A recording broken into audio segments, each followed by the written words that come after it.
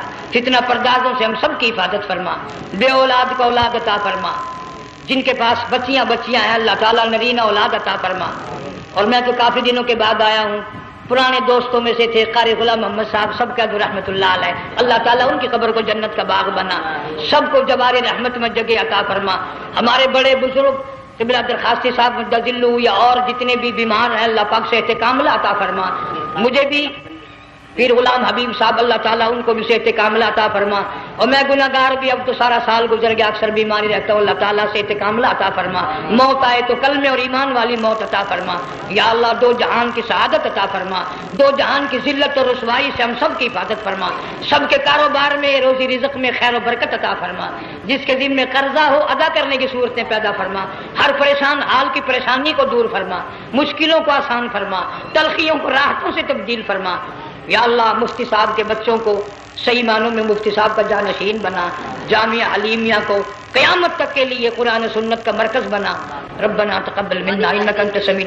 افغانستان کے مجاہدین کو ہمیشہ ہمیشہ کے لیے کامیاب فرما، جتنے لاکھوں طالب علم اللہ والے شہید ہو گئے سب کے درجوں کو بلند فرما، افغانستان کے سارے مجاہدین کو اللہ تعالیٰ کامیاب فرما، روسی امریکی یہودی مرزائی عیسائی یہ جتنے منصوبے بنا کر مسلمانوں کو تباہ کر رہے ہیں یا اللہ ان سب منصوبوں کو برباد کر دے، ان کے تمام منصوبوں کو خاتمے ملا دے، صلی اللہ علیہ حبیبہ محمد وآلہ وصحبہ اجمعین برحمتک یا اللہ۔